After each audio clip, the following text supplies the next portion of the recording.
Welcome, everyone. Wherever you are from, the time difference, well, in the Netherlands now is in the afternoon, so good afternoon from all of us. My name is Darren Baradan, and I'm responsible for student recruitment at the International Institute of Social Studies. Today, we'll be having the Governance and Development Policy webinar session. With me here today, there is Dr. Rodrigo Mena, who is the course leader for this major, and joining him, there are 4 current students who later they will introduce themselves. So without further ado, I will invite Rod to please present the GDP webinar session. Great. Thanks so much, Darren, and welcome everyone who is connected, or maybe listening to us on a later moment. So yeah, it's a real pleasure for us to present our Governance and Development Policy webinar. This is a major as part of a larger MA program that probably you will have another video also explaining it. Isn't it all right, Darren? They also have another one. Yeah.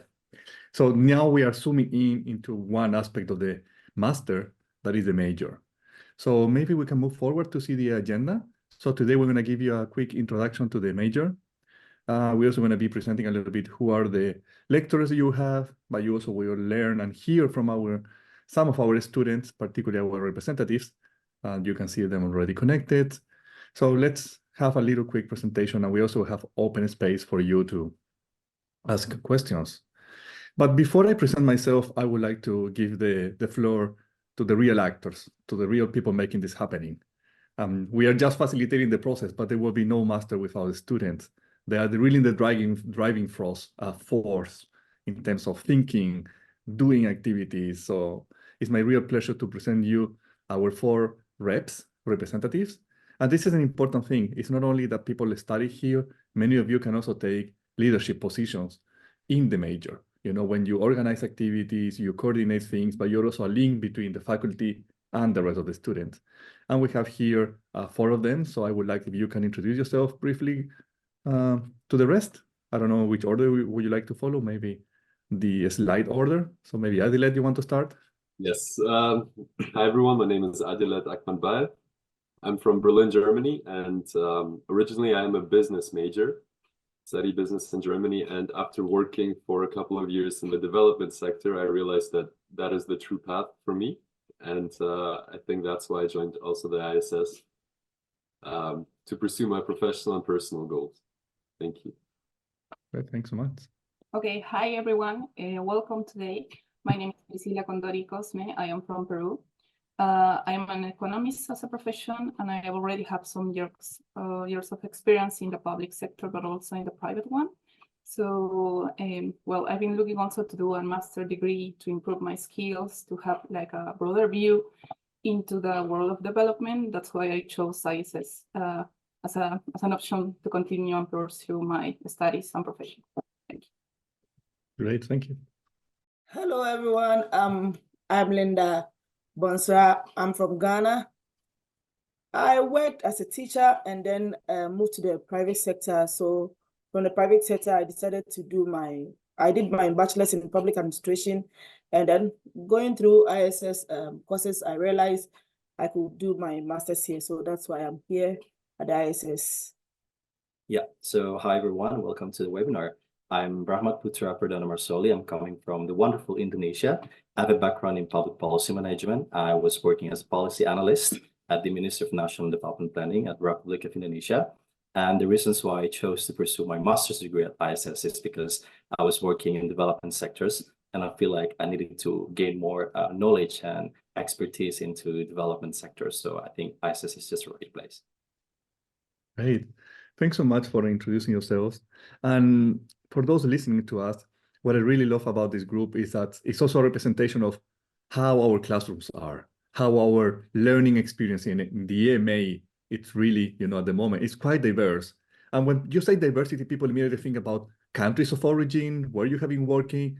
But in reality, I'm thinking about something much more maybe deep sometimes, that the background of people, you know, in the classroom, you have people that have been for 10, 15 years working in the government, and people just coming out from the bachelor, people who have been working strongly in research, and people who are kind of politically activists and advocacy. And that richness of experiences, together with different ages, also experiences, country from you come from, bring this richness. And that is not only at the level of the students.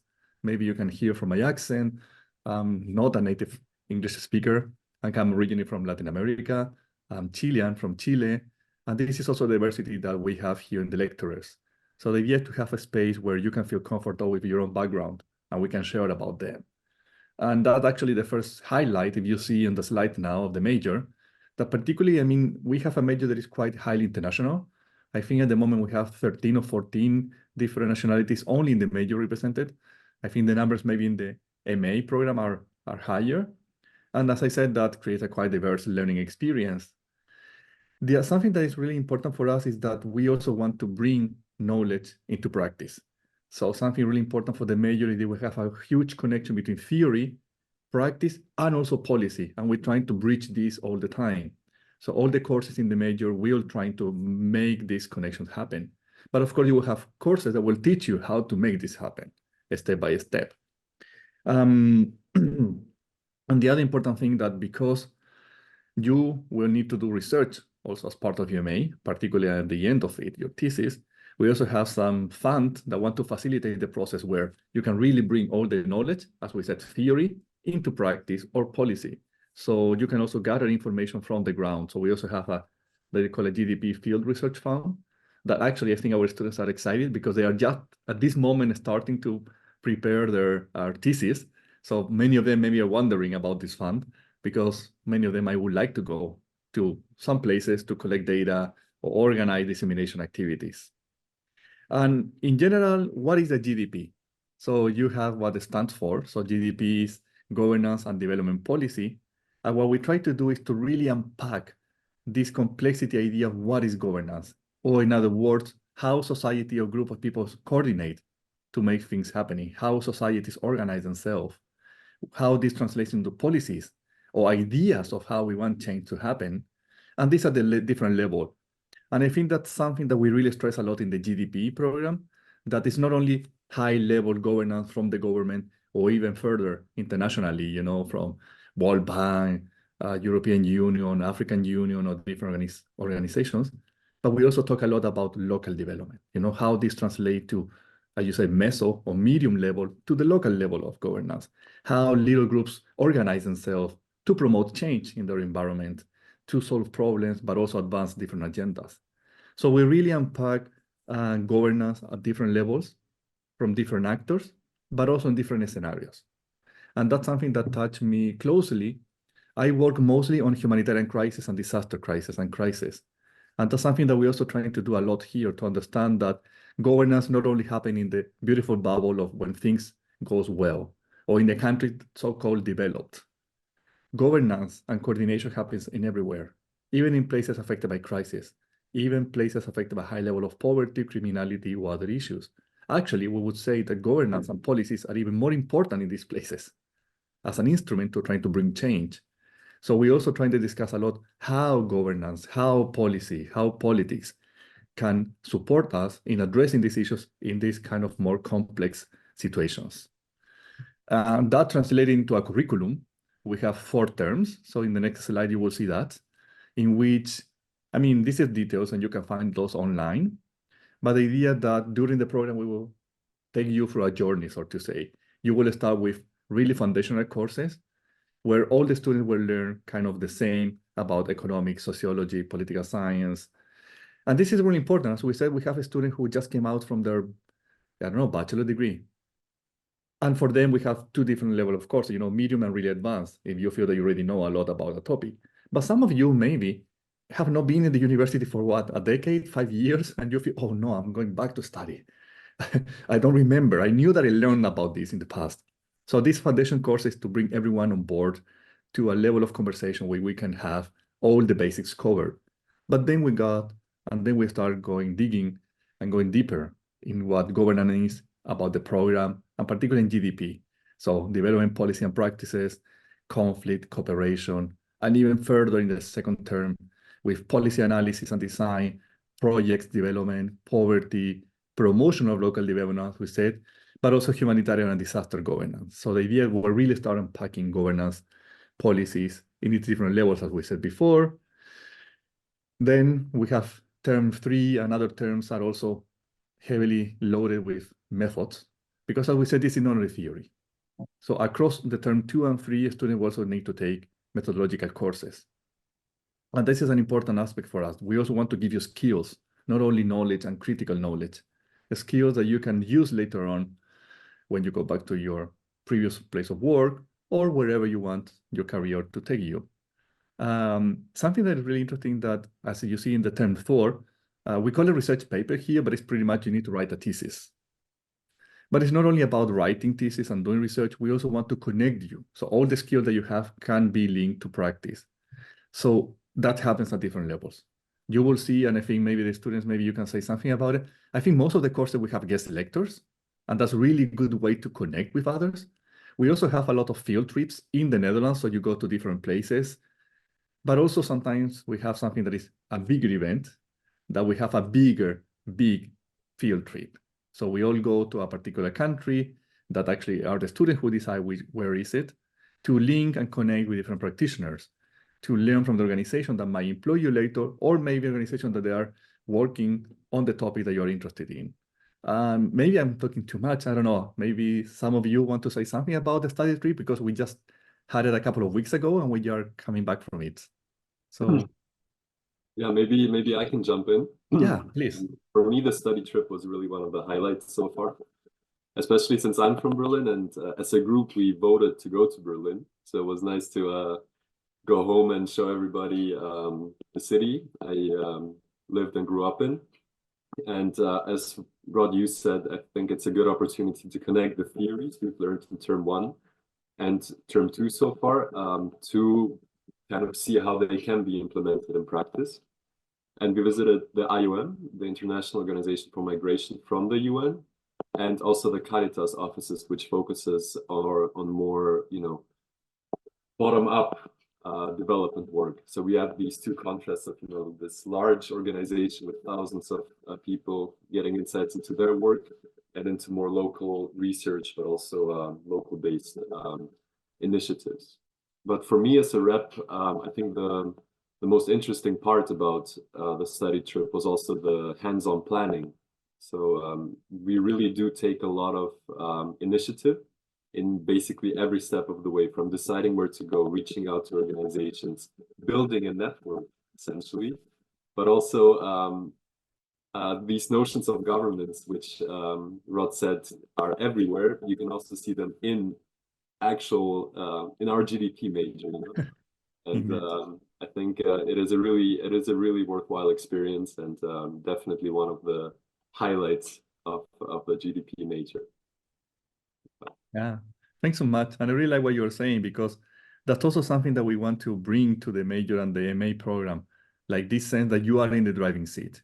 So although we show you before like a curriculum, if you pay attention, you can check later. Technically, all these are blocks of courses that you can take, but in there you have many courses. So I would say that until, maybe only term 1 is more standard, but maybe students can also say, later on, each of you start choosing different courses, different specializations, different research techniques. So you are in driving seat. You are deciding a lot of things for a long way. How do you want to develop yourself? Which skills do you want or need to have? And that also applies to where do you want to go for the study trip and others. So that's really something that we want to inculcate along the process. Thanks, Adilet. But for whom? For whom is all of this that we are offering in that sense, and who you are? I think I already said this, so I don't want to repeat myself. But if you, hearing the story from our reps here, but maybe other alumni, we have people coming from different careers in the past.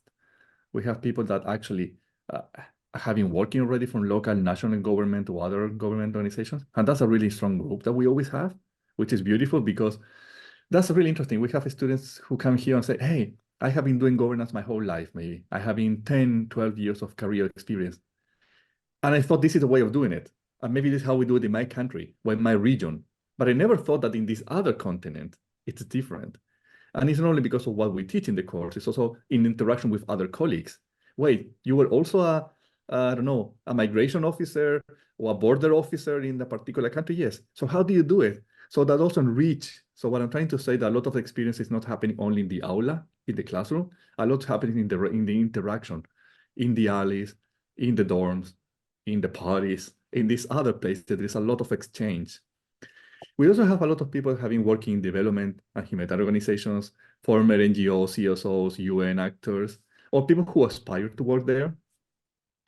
Interesting enough, we also have people working already in universities and research in general. And for them, sometimes this is about opening a new field or deepening some particular research techniques, or sometimes they want to bridge all their academic and research with practice. You know, maybe they want to move into something much more applied. We also have people with the private sector, and this is quite interesting. Most people sometimes forget that the private sector plays an important role in governance. And we problematize and we engage and we discuss about it. But of course, there are some people who just have the traditional, educational career. They went to their bachelor, and now they want to study a master, and they don't have maybe that much professional experience, but they bring another set of amazing skills and knowledge. You know, their mind is so fresh with the big theories and the method.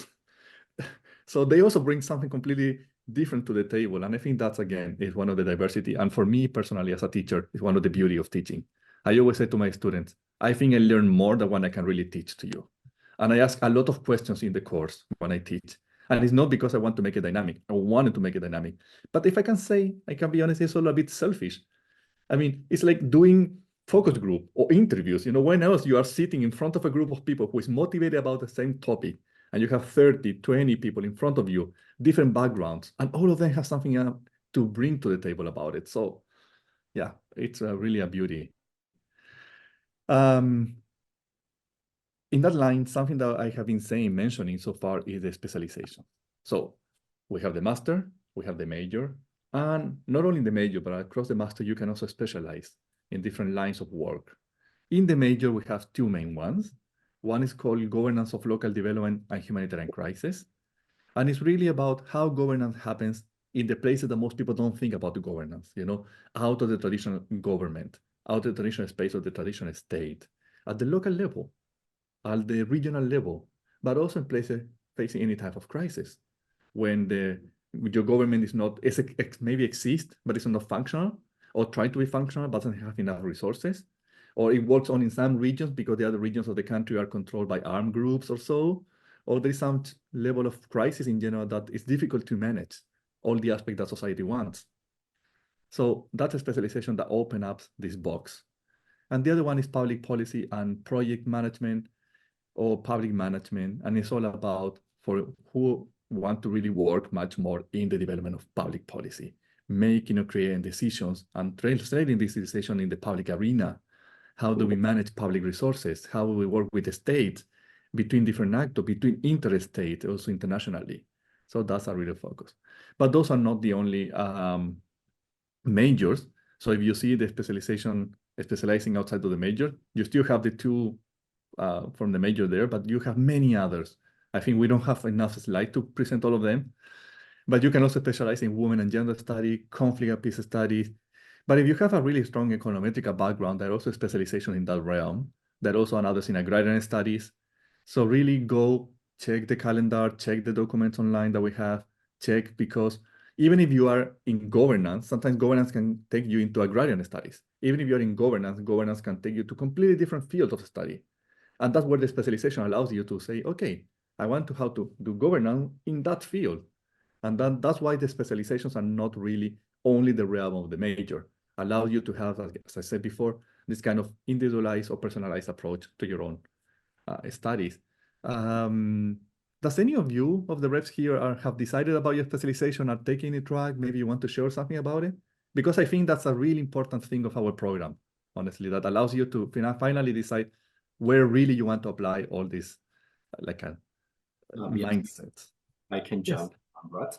So talking about specializations, actually, there's a lot of flexibility in choosing whether to specialize or not to specialize, and what courses needs to undertake in the second term or third term to complement these specializations. However, for my case, I've been working a lot for the past 3 years in the national government sector, and my work actually requires me to communicate a lot intensively with the local governments throughout Indonesia. That is why I chose to specialize in the local development strategies, as you can see on the screen. at GDP to learn more about the critical and theoretical foundations and to deepen my knowledge on how socioeconomic system works with the local actors and try to understand how they communicate to promote local development. Also, this is something I'm working on my research paper currently regarding the effect of nickel mining in North Maluku and how it affects the local government capability. So this is pretty much in line with what I'm going to specialize, which is local development strategies. And maybe just to know type of information for the incoming students that choosing to specialize is always an option. So you can choose it to specialize or not to specialize. But if you chose to specialize, you must at least take 2 complementary courses to complement this field of specializations. And later when you try to include this on your RP topics. Yeah. Great. Yeah, thanks so much for saying that. It's optional, so you don't have to do it. And that's a really important point. And because many of you are actually exploring what to do. Yeah, thanks for also. Sorry, Rod, I have a general question. Yeah. Is there any benefit to specialize in a particular subject? Yes. Use. I think there are multiple. One of them, well, it's personal. I mean, you learn particular skills, you learn particular knowledge, but also you are surrounded with people that want to work on the same specialization. So technically how it works, when you say, I'm going to specialize in something, you will need to take a certain courses on that specialization. That means they will be sitting together in the same course with people trying to reflect about the same. And also the other aspect, you will need to write your thesis about it or in relation to. So you even go further in the topic, but apply to the topic that you want to study.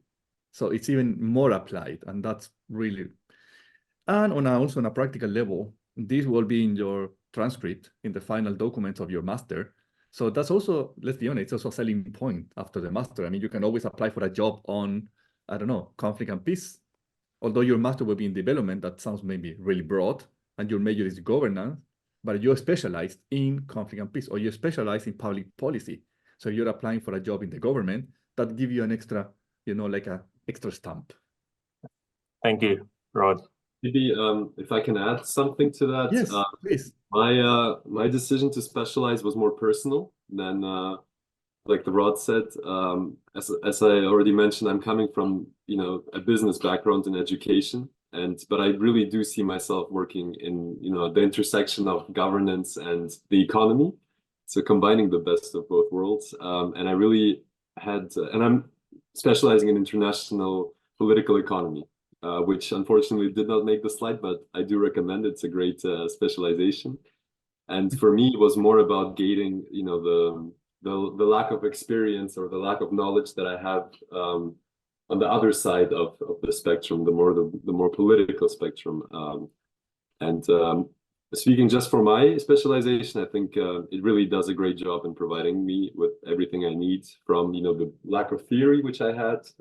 It really emphasizes that aspect, but also brings real world cases to demonstrate how the dynamics that are at play there.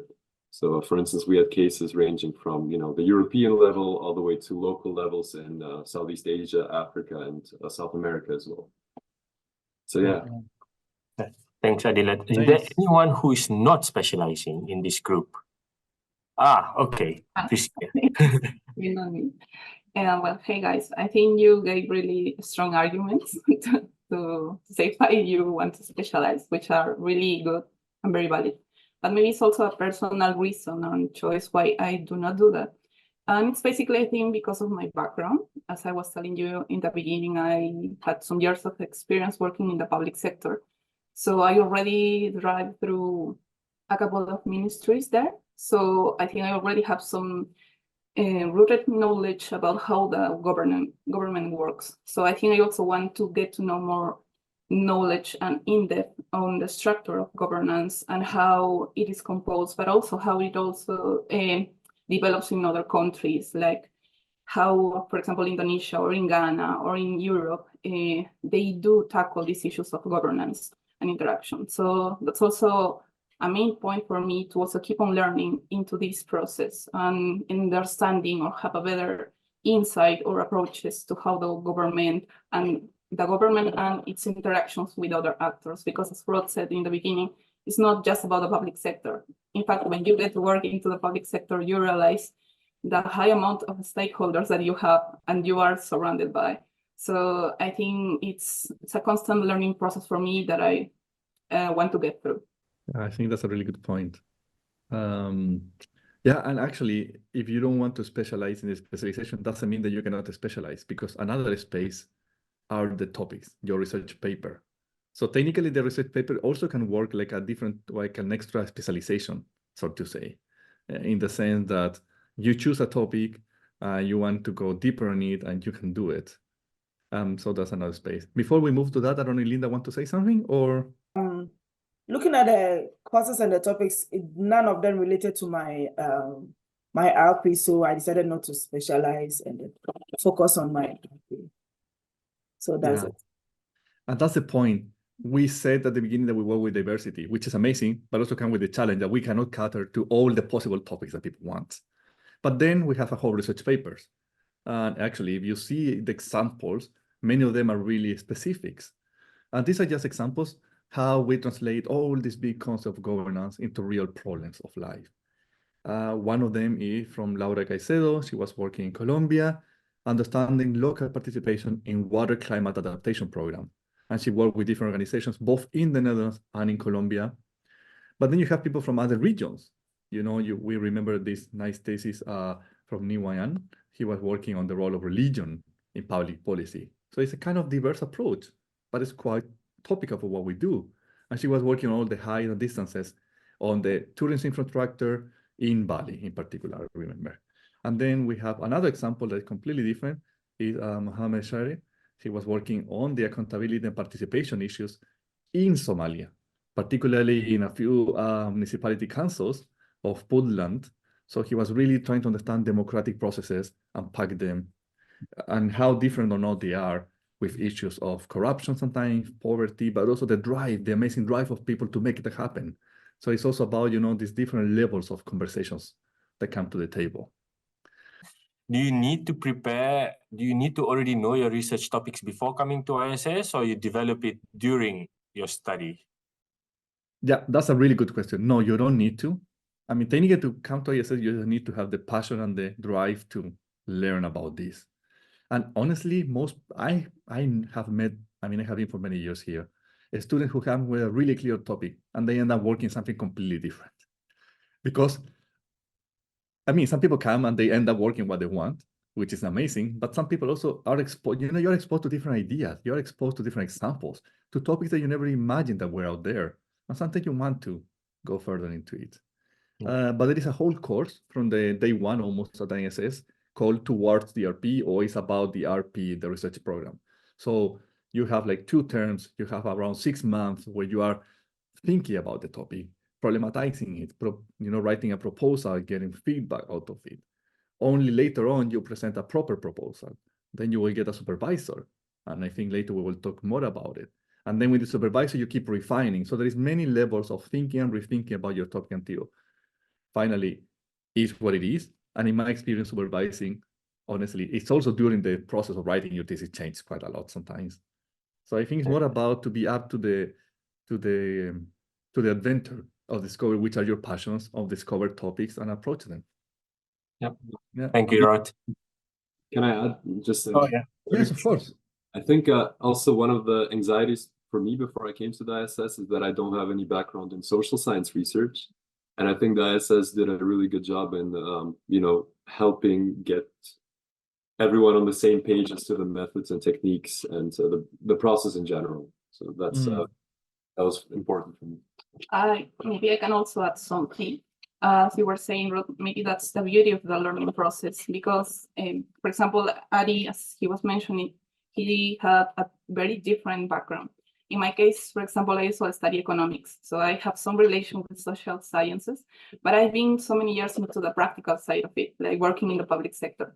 So for me, it was also a little bit terrifying. Like, I wanted to study an MA, but also it was this idea of doing a thesis, like doing research, which is totally different from me, for me. But as Rod mentioned, we already, since day one, we were like set, we were going to have some courses, some extra help, some workshops provided by different tools to also engage within this process of doing an RP. Maybe I'll try to add a little bit more. So yeah, the first term of the semester of our master's journey, we're also well occupied with introductory courses, which view development studies from different angles. This is, I think, very important and interesting because we are coming from a very diverse background and we have a different knowledge on how do we view development studies critically, theoretically. So we were tailored with this course of sociology, economics, and politicals introduction. So I think that was also very useful and beneficial for students who have a different background and coming to study development studies. Do not be afraid because you'll be tailored with this useful core course in the first semester. Okay, I'll add a little. I had a background in social sciences, so I actually had lots of topics for the RP, but to narrow it down was a problem. My mentor really helped me. She got a time for me, and then so coming to ISS, if you have a topic and you are not too sure of it, don't worry. You get people to help you narrow down, and then you get through it. Thank you so much, guys. Yeah, and you're talking about the mentors. Maybe this is something to also mention. It's an important one. When you arrive to ISS, we will be assigning you a mentor. A mentor is a professor from here, a lecturer, who will be accompanying you on all the kind of academic questions that you might have in your program. So it's a mentor. It's someone who you can, reach out to. You can discuss about it. You can discuss which courses to take, which thesis to write, this kind of things. And it's someone who will be accompanying you through the whole journey. And later on, when you start doing your thesis, I think many times the thesis supervisor also become like a mentor and sometimes takes over some days. But that's the other thing. We're trying to foster a really kind of personalized and close relationship, between students. And I think all of you knows, you can at any moment go on and knock the door of my office. And that's the thing. All of you know your professors quite closely. We are always around, and that's really nice, that you can have this close interaction. Actually, I'm talking a lot about the professor, but maybe I would like to introduce you a little bit. Who are these people that we're talking about? Who are these mentors? And how is possible that in GDP we're able to cater still a lot of topics? And it's because we are quite diverse. So I already introduced myself. I have the privilege to start leading the GDP process. I work mostly on disasters and humanitarian governance. I lot in climate change, but I also focus in research ethics, in research methods, and safety and security research. We have also Sylvia Berg, is another colleague of mine. She works in decentralization and local governance. She also works in climate change, in adaptation. And interesting enough, more topically today, in issues of AI, technology, and public safety. Then we have Georgina Gomez. She will be the stronghold of the local development and also social solidarity and economics. And that's an amazing course that many students also always go. Then we have Dea Hilsort, who works strongly on humanitarian governance and disasters as well. But she has this approach to big level governance and crisis, and is also an important figure in the sector. Maybe we can move to, I think, yeah. Then we have Professor Peter Noringa, who is working in private sector. So it's real that we also engage the private sector on this. And it's really important, it's private sector and development and frugal innovation. So it's all this process of how businesses, how frugal innovation, how development are part of our societies. Then we have Farhad Mukhtarov, who is working policy transfer, policy translation, governance, water governance. So he specializes a lot in water governance, also transboundary and borders conflict. And he's also specializing, and this is really important, in discourse analysis and content analysis and different methodologies. Sunil Tanka, and you will see him a lot around. He will be teaching you a lot about public administration, public management, policy, and infrastructure. He's also teaching mixed methods. So we also have a range of methods. Actually, I teach a course on quantitative methods. So although you are really qualitative, you can still engage with quantitative approaches. Then we have Mariam Falling, who is actually the current co-convener or the co-lead of the major, and she works on collaborative changes processes. So how collaboration happens, cooperation, and particularly in topics of food security, climate change evaluation, and private sector. Then we have Shoaib Loaza. He's a professor of urban resilience. So societies and urban societies. How do we govern the urban? Global development skills. He was working a lot with the UN as well. Again, climate change adaptation is an important thing, particularly how societies and urban societies develops, but also urban mitigation. And then our last two colleagues are Kaira Zoe Cañete. She's working actually in feminist approaches to humanitarian action. She's working alternative approaches to research and methods. And Sonia Franzen, she's also working in climate change and migration. So she's working in migration, displacement, movement, and groups in vulnerability. So it's actually a quite diverse group that will be supporting you through a particular approach that we have. I mean, we don't only work with diversity, we are diverse, as you could have seen, we come from different countries, different backgrounds, different specializations, and we want to bring this to the lectures. And that means that our teaching approach is participatory. And I think all the students can testify this. We ask questions. It's not one way. We have a lot of discussion moments. And as I said before, I think we are quite approachable. Do you think we are approachable, guys? Yes, Yeah, yes, it's very approachable, very approachable. I think with my background, you don't get access to lecturers like you get here. After lectures, if the lecturer doesn't have any meeting, honestly, he or she can engage you as long as you want to, and you can walk into their offices, you can send them a mail. Very, very approachable lecturers, very, very approachable. Thanks for saying it. It's, yeah. And because we also like that. I mean, we are working between, colleagues. We are working between professionals, people who want to make change. And this only will happen if we have open conversations and we engage together in this process. Yeah. So thanks for saying also, Linda. We're also trying to bring a lot of innovation. So we're trying to use multimedia. We're trying to, but sometimes, to be honest, I mean, a certain age, you feel a bit behind with technology. So sometimes it's a student who is teaching us amazing things. I remember recently in one of my courses, I was asking students to prepare a video, and they prepared videos I have no clue. I will never be able to do it. So it's also learning.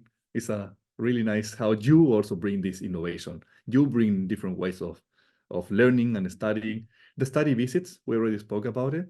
In my course, for example, we go to Amsterdam to visit some NGOs. In other courses, you go to see the flower auctions in the country, but there are many other trips that you do around the city. And also, interesting enough, in the GDP major, we have a lot of social activities. And actually, these reps organize amazing one. They they prepare a nice activity around the city for all GDP students. They had to team up and go to different parts of the city to achieve some tasks. And then we got together at ISS and in a nice get together. Yeah, so that was really nice, actually, that activity that we had. And then we went together to the Christmas market. So the study visit and the spaces to learn about the city and learning about others happens at different moments and levels of the program. But of course, as we said, with the specialization, with ERP and so on and so forth, there is a lot of space for you to work in your own topics. And I only introduce you, my closest colleagues in the GDP team, but there are many other teachers at ISS. And many of you, I mean, raise your hand if you are being supervised by someone that is not in GDP. Any of you have been no? Oh, that's interesting. No. But many of people in GDP are not supervised in the thesis by professor of GDP because sometimes your field of expertise is out of GDP because you are problematizing governance from a different approach. So that's also you can interact with other teachers. So in general, with all this knowledge, where do you go after here? I think I'm repeating a little bit because it's kind of from where you come from, it's also where you can go. But many of you will be interested or are interested in working, in governance in general. And it's a kind of quite easy fitting. But as I said, not only at the big level of government, many of you end up working in international organizations, but many of you really go back to really local economics, development processes. Some of you go back. Many of you actually not to go back. Many of you stay here in the Netherlands working with NGOs, UN, different organizations, and around places. So interesting enough, I recently heard about a former student of us that now is a professor in a university. So some of you also decide to follow the academic path. And so I would say that the possible career paths are diverse, the diversity you want to bring. the idea of us, particularly in GDP, I think we feel super proud that we are able, or we try really hard to combine and balance theory and practice. So we're really trying to give you practical knowledge, tools that you can use later on in practice, in real work, in office, or bringing change and interacting with people.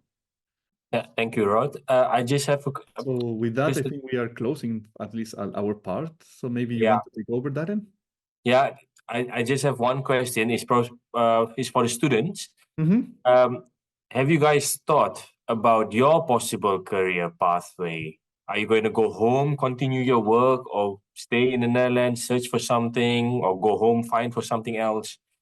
Maybe just share what you are thinking, or possibly nothing at all yet. It's also okay. No pressure. No pressure. Yeah. Okay, so I'll start with it. For me, the reason why I'm even taking the media course this term is the company that I was working, the organization I was working with works with the media. So possibly I'll go back home and then continue with what I was doing, and then impact the part of the knowledge that I'm gaining here. I will impart it on my colleagues too. Okay. Maybe I can say something. So I'm looking to maybe look into two options: the private sector and also the international relations or development sector organizations like the UN, GIZ, Asian Development Bank. There's a lot. But what I noticed personally, which was quite interesting for me, having lived in Germany for quite a while, I thought the difference in living in the Netherlands would not be the same, and I was planning to go home after. However, after living here for over half a year now, I feel really comfortable in the Netherlands. So I'm contemplating of maybe staying here after I graduate. Since, the country offers great professional opportunities, but also the standard of living is really nice. The weather is getting a lot better, so it's that's just a personal observation I noticed for myself.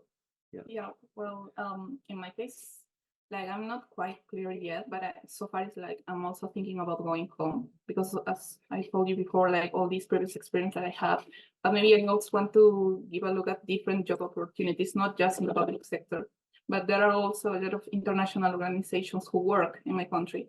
So I think I also want to give you a look at that opportunity from that side. Yeah. And something also important maybe in career path is the option of internships. So why we don't have yet, because we are developing at the moment an internship model. So where we teach you how to deal with internship. We don't have a model formally, but we have a way of facilitating and supporting it. So many of our students do take internship at the moment. And for them, it's also a way of start which is expression in English? Testing the waters, I think they say. Mm-hmm. Something like that to get a sense of. So some of you, I'm not sure about this, but I have an opportunity to do an internship that I can combine it with my thesis. I don't know if I want to work in that sector. And that's a good opportunity to maybe work for a couple of months, get a sense of it. Yeah, sometimes they love it and they stayed over or not. So there's also other options behind. Yeah. Rahmat, you wanted to add something? Yeah, just to that end, I think Rod just mentioned about the possibility of having an internship. Actually, I do have that as the first options.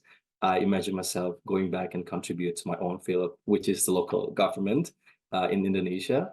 But I think exploring this option of having let's say for 1 year internship here and make use of our Zoekjer visa that we granted from the Dutch government is also my first option. So I will see the possibilities. If there is like an opportunity for me to internship in the international organizations, I think I'll take that opportunity for sure. So yeah, other than that, after the year internship, I'll go back to Indonesia and contribute in my field. Yeah. For the viewers who doesn't know what the meaning of Zoekjer is, your search year. So after you graduate from ISS, you are allowed to stay in the Netherlands for 1 year to search for a possible career pathway.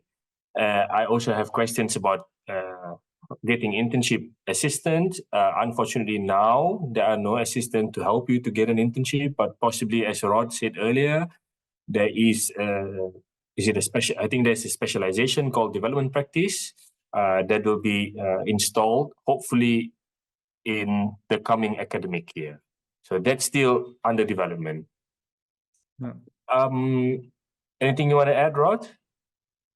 No, that's, I Okay. mean, about the internships in general. No, just in general. No, No? I mean that, I mean, this is a short webinar, but Yeah. don't shy away from asking any question. And I Yeah. think we're quite approachable. You can find my email online. You have Darren's email. Yeah. So just let us know if you have any question about it. Yeah. And yeah, so yeah. Okay. Thank you, Rod. Before I thank everyone else, we have a message from our rector, which I am going to play now. Okay, you go. So now you have an idea about the major program that you're enrolling in. My name is Ruud Gansvoort. I'm director of the International Institute of Social Studies in The Hague, where you will become a part. We are really looking forward to having you here. Because ISS, as you will find out, is a vibrant place with students and staff from all over the world. They all come together for one single purpose: to critically think about development, to answer tough questions of what it means to go into development and look what that means for the world at large and for the place that you come from. Be here in September. We love to see you.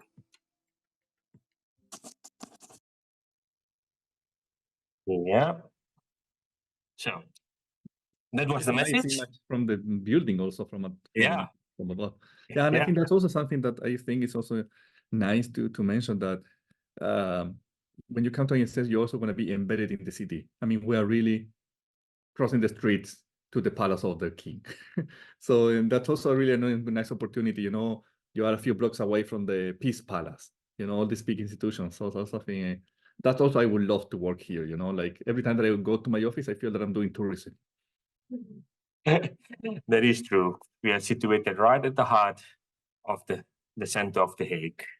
Well, I think due to time constraint, I think we should end the webinar now. I hope that the students, Adila, Priscilla, Linda, Rahmat, and also Rod, the course leader, has given all the viewers, the audience, enough information for you to make a good decision to come to ISS come September.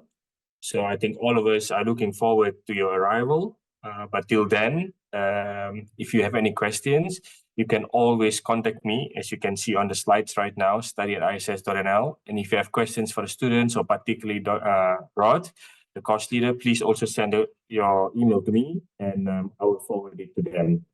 Please bear in mind, though, but the students may be busy, so it can take time before they come back to you or something like that. But without further ado, so we will end the webinar now, and we look forward to welcoming you in September. Have a nice day, everyone, and see you soon. See you. Thank you very Bye. much. Thanks, everyone. See you.